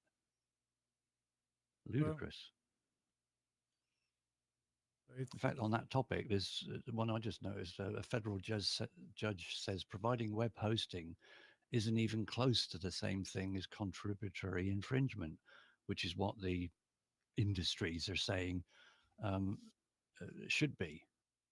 You know, hosting a website, you're a host. You're just providing internet, in and out of the website. What they host on that is nothing, you're not liable for that. It's the actual hosting, the people that are paying for the hosting. If they're doing contributory things on there, it's not the host's problem. It's the person that's actually renting the server space. Go after them. I mean, what are they trying to accomplish here? What's Well, the they just goal? want to smack everybody around the head. Yeah, and to stop people sharing. So it's Google, Microsoft, and Bing. Yeah, Microsoft and Google, Bing and Google I'm sorry, Bing and Google. So what about every other search engine? I know. I mean, that's what I'm saying. It's sort of like just something that will get them in the news, so they'll stop it. So they're the ones that are mostly used and all that. But I mean, if you're into pirating and you're into anything that they don't allow, there are a slew of other ones that people will go to. So, in Yeah. reality, what does it accomplish? Well, I mean, the idea, the definition of a search engine is if people start searching for something and come back with a result they find useful, that gets pushed to the top of the list, so that more people that are searching for that particular thing will find it quickly because it's at the top of the list. That's the Mhm. definition of what a search engine should do. It should put the most popular thing at the top because that's what the majority of people are looking for. What the industries are saying is, no, you can't do that because that's pirated. Well, I'm sorry, but it's the algorithm is telling me that that's the most popular thing. That should be the thing at the top of the list. And you're saying, oh, no, we shouldn't do that. Go away. Yeah, Um, go away. it's hosting a pirate site does not make the hosting service liable for any copyright infringement actions the site may be guilty of. This is what the judge is saying, basically. So the host, the people that's providing the internet in and out for this website, it's nothing to do with it. They're just providing a service. Go after the people that are running the website, that are doing the infringing part of what you're saying they're doing. Right. It's ludicrous. It's like saying to, I said to Mike the other day, it's like saying to a car manufacturer, the maximum speed limit in this country is 70 miles an hour on a motorway. You've made the vehicle so that it'll do over 100 miles an hour. Therefore, you're liable for the people that are speeding. That's ridiculous. It's the person that's speeding. No, I mean It's not we're the trying fact to that do this. We're trying to do this in the U.S. We're trying to hold gun manufacturers liable for people going in and shooting up a school. it's ridiculous. Yeah. Your next thing you'll be saying, well, Shell as an oil and fuel company, you're liable because you're selling the fuel that the robbers are using in their cars. I mean, where do you draw the line? What was that? It's Who was saying that about pens are the reason for misspellings? that was And I think that was Mike. yeah, Put, blame it. put the blame where the blame is and go after Or, the people. yeah, yeah. Those people, not the ancillary people and the people that provide this service to that service to that service. It's like, at what level do you draw the line and say the buck stops there? You can't take it any further than that. It's mental. Well, that's the problem. Is It is. it never stops. I mean, always it's oh well, we want to hold this group of people account, and that's the argument that can easily be made. If you can hold the hosting provider accountable for that, then you need to be able to hold the car manufacturer liable when somebody drives their car and kills somebody. Or the person that made the server that the whole thing is running on. I mean, Yeah. The company that provides the fuel. yeah, it's How just about the insane. country that builds the road that you killed somebody on? Yeah, we need to take that country's government to court. Yeah. I mean, that's the thing is you could run into a real legal problem when you start pinning the blame because it will never end. You can't pin the blame. Oh, well, in this case, it's the server manufacturer's fault. But in the case of somebody shooting somebody, it's not the gun. No, it is. If you make the precedent out that either the manufacturer or the provider is liable for actions of the user, we're all screwed. Yeah, and that's what the industries are trying to do. They're trying to pass the buck further and further up the field. And where's it going to end? It's madness. It's Yeah. not going to end. Yeah, Well, it's like, the more that the courts allow them to Right. push it further and further and further, the worse it's becoming. Yep. And millions and millions of dollars are being spent on this, and palms are being greased, and goodness knows what else is happening in order to get what they want at the end of the day, when it's just ludicrous. They need to have a good slap and brought down to earth. well, Yep. Amnon, Yes. we got some breaking news coming in right now. Okay, It's, go ahead. Bill Paxton has died. Who's Bill Paxton. Bill Paxton died. Yeah, Huh. he was 61. I guess complications with surgery. Huh. Isn't he starring in a show? I have no What, idea. what the new Training Day, was that him? Was that Bill I'm not sure. Paxton? Yeah, I guess he Who's passed away Bill- yesterday, but the report just who's Bill Paxton? came out. He's an actor. Oh, He was Hollywood. the president in What was the show? The move? No, I'm thinking of the wrong person. He was the head Bill of Paxton and Bill. There's another Bill something actor, but Bill Um, Paxton. I thought he was recently in Training Day. he is actually he is. Yeah, that's Yeah. his show. An idealist police So that's a officer. new part of a the- new show. It's not even out Yes. yet. Wow. Oh yeah, it just came out. It came out Yeah. February 2nd. Yeah. Well, that's going to be the end of that. Wow. He was a star of Twister, which is Yeah, Titanic.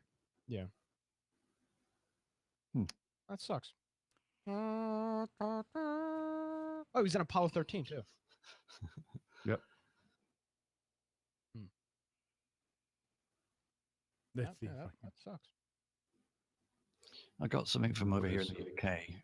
We've got a telecommunications provider, EE, which stands for Everything Everywhere, has unveiled plans to deliver mobile and wireless broadband connectivity to internet black spots via drones and helium balloons. Mhm.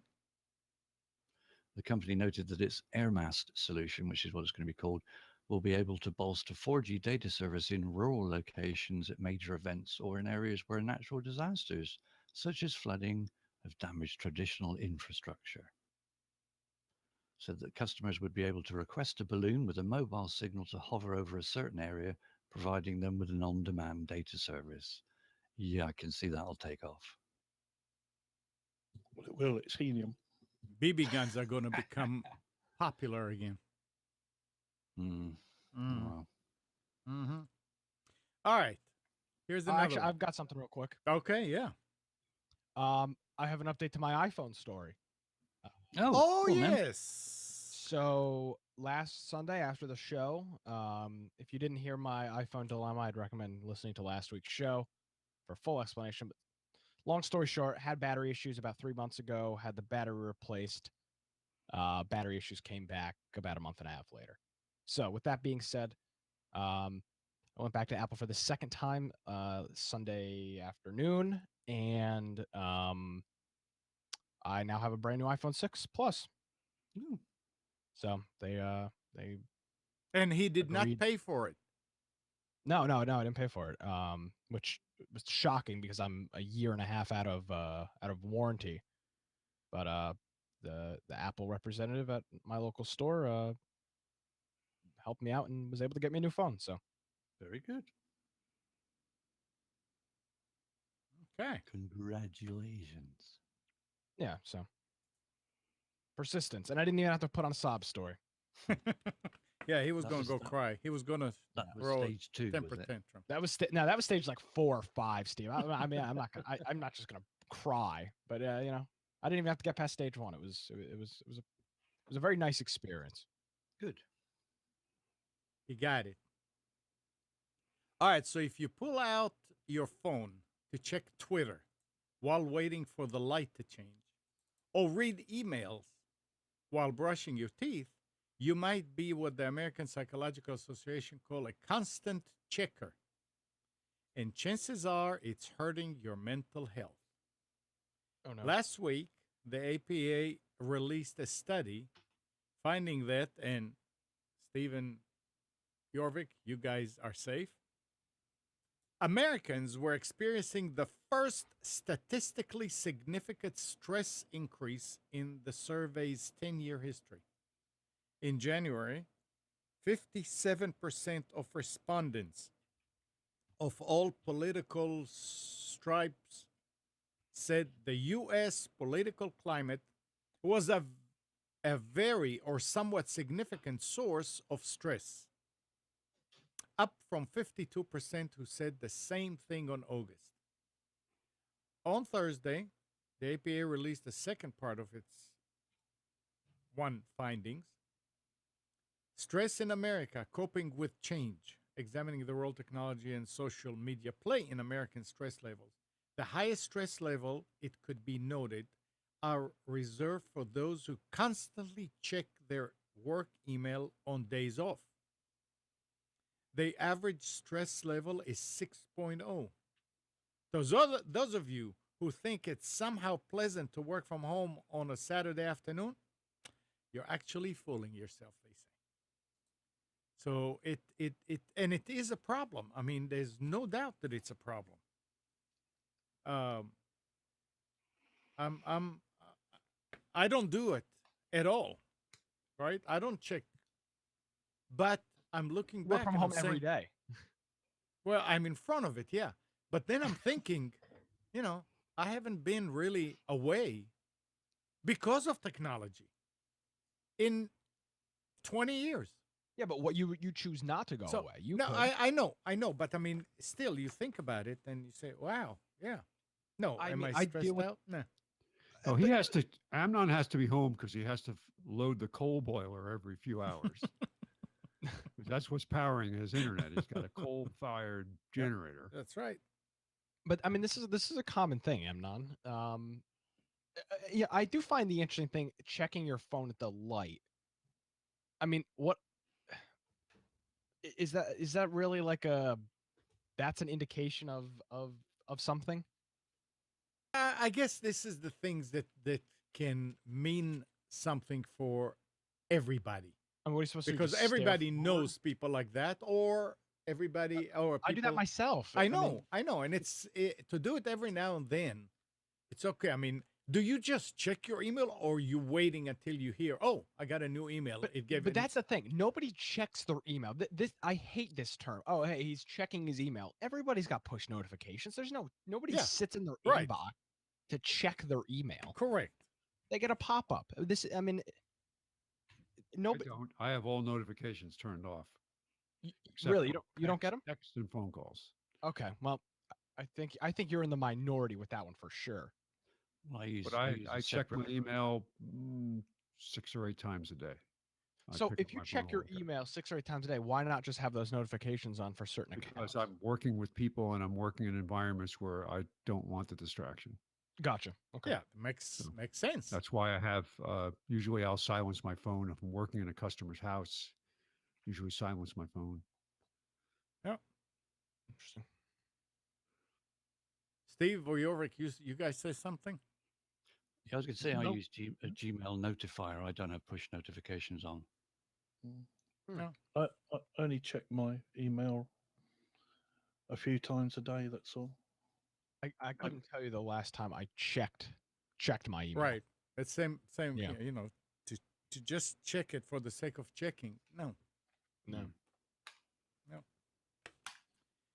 All right. On the same level as Alexa and them, a German government watchdog has ordered parents to destroy an internet-connected doll for fear it could be used as a surveillance device.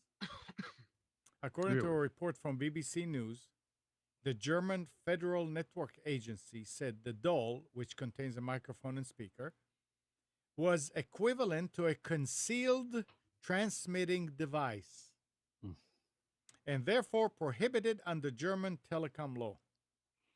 In December last year, privacy advocates said the toy recorded kids' conversations without proper consent, violating the Children Online Privacy Protection Act. Now, I can if they're recording and stuff, I can see that.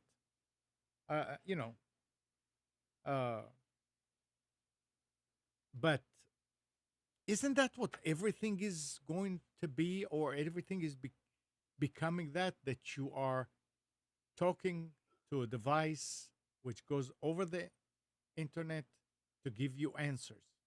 going Any that of way. these devices, your phone can be a recording. Do they say do away with the phone? No. Well, again, read the story again. This is something to do with children. This is I understand, but a lot of children also, yeah, but this is really young children with a doll, you know. Yeah, Yeah, I well, can, yeah, exactly, right. yeah. That's what I'm saying. I can understand that. But you Yeah. have to take it to the next step and say, I mean, why do they have to record? Why? Well, this doll probably does something where it repeats back what you, or it's probably a voice prompt doll or something like that. I mean, obviously there's No. something in there that's No, Yeah. I looked into it. It's a bit like Alexa. It's designed to, you ask it a question, it goes out on the internet and gets the answer. Right. what the hell they That's it. expect it to do. not be connected. No, that's that. This is what I'm saying. Isn't that what Yeah. everything is becoming? I just and- don't understand why you would buy something that goes to the internet to answer questions and then go, oh my god, this thing is recording everything I say. Well, I mean, how does it? It's got to be doing something. Yeah, and you really don't need to destroy the doll. All you have to do is just disconnect it from the internet. No, it's haunted. Obviously, it's unless they're providing the bandwidth, which I'm sure they're not. It's No, it's it- based on the legend of Chucky. It's It a relies haunted on a doll. connection to. It relies on a connection to a phone, a smartphone by Yeah. Bluetooth. Yeah. So arguably, it's an open Bluetooth. So if anybody's got that app on a phone, they could search for one of these dolls and pick it up and monitor it at any time. Hmm. Within range of the Bluetooth. That's the problem. Yeah. And we have to protect the children. Oh, it's all about the children. Yeah, we do. I mean, that's not a joke. No, it isn't. Oh. They can take it just- too far. I just don't understand why you would Yeah, buy we something can't go like too this. far. Sorry, what, Nick? I don't understand why you would buy something like this if that's a Parents privacy do. I mean, you concern. always want to buy the latest and greatest and something that the kid could interact with, so you could be sitting and watching TV and No, not exactly, be of course. bothered. I mean, there's a lot of reasons for that. I can't afford Alexa, but here you can have this doll that does a similar thing. It's a gimmick. That's what Yeah, it is. It's a gimmick. Absolutely. Absolutely. gimmicks sell. Gimmicks make money. What else? Got any photographers out there? Let your ears don't pick know. up. If your camera supports UHS 2, Sony has expanded its memory card lineup with the addition of the SFG series cards, offering what is claiming some rather impressive ultra-high speed read and write times. The SFG series is supposed to be the world's fastest SD card and is designed for high-performance DSLR or mirrorless cameras, offering up to 299 megabit per SII write speed. I've never heard of that. Contributing to longer high-speed continuous burst mode, shooting for high-resolution images with cameras supporting UHS 2. They allow more effective continuous burst mode shooting for high-resolution images, so long as your camera in question supports UHS 2. They seem to be stipulating it must support UHS 2 quite a lot in this article. It's only for those people that want to take very fast, rapid shots. Yeah, if you're a professional photographer and you've got a camera that supports the UHS 2, then you'll be fine. Most cameras Go get it from Sony. being video or high resolution pictures, a Cat 10 card is adequate. Hmm. In most I think cases. they're looking at the people that are shooting 4K quality video more than anything. That's probably their target market. Yeah, a 4K will record on a Cat 10 though, so that's not a problem. But there are instances professionally, I expect, where you need faster write time. UHS 2 on a SD card is 280 megabits per second. Wow. That's pretty fast. That's a lot of information. And what I wonder what you'd be doing that you would overload that. 50 burst shots of high resolution, 54K maybe a burst lot of, shots would be a lot of data flow. Actually, I'm seeing one that's 280. I'm looking at one here that's 300 meg. Wow. Used to think that All right. 10 meg was a lot. Oh, yeah. Still a lot. All right. It's that time. No. Yes, it is. It goes by so quick. Yeah, I know. Time flies when you're having fun. Ooh, we're having fun. We will return control to you of your internet. Oh, here's the news just for a quick Go minute. Forget DMCA takedowns. The RIAA, which is the Recording Industry Association of America, wants ISPs to filter for pirated content. The Recording Industry Association of America and other rights holders are urging U.S. copyright regulators to update the antiquated DMCA takedown process. They want internet service providers to filter out pirated content. It's not their job to do that. Goodness sake. Go after the people that are doing the naughties. Don't go after the people that are providing the service that lets them do the naughties.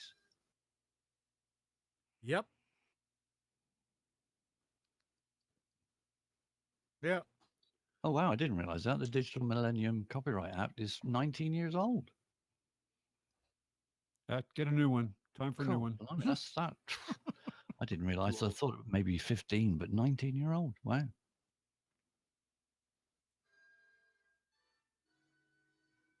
All right.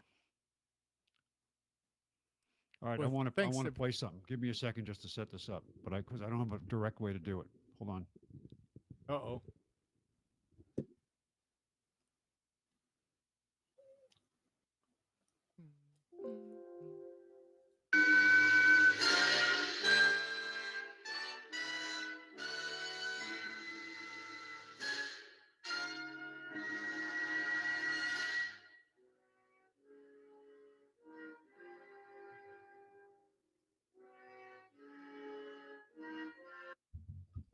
I hope we don't get flagged by YouTube Do you because recognize it? I didn't play it for that long. oh, they don't care. That's the end something of from the Outer Limits, 60s. where it used to say, "We now can return the control of your television to you." Oh, All that's right, the yeah. one that starts with "We control the vertical, we control." Yeah. Yeah. Yeah. Actually, I thought this was the one with the voiceover, but it wasn't. Do not adjust your set. Right. Yeah. All right, guys. Thank you. Thank you. Thank you, Steve, Spence, Nick, Jorvik. Yep. Bye bye. Good morning, Kathy, Hannah, Nabil, Mac, Norm, Katie, and Dana. Thanks, everybody, for tuning to Computers 2K Now. We hope you enjoyed and maybe learned something from our time together. Remember to practice safe computing. Back up your hard drive and update your virus scanner. We'll be back here next Sunday at 9, but you can always reach us at computers2know.com. While you're at it, like us on Facebook and subscribe to our YouTube channel. And I want to throw another hello to our new sponsor, Tom Sinclair of Live Streaming Gear. Thanks, Tom.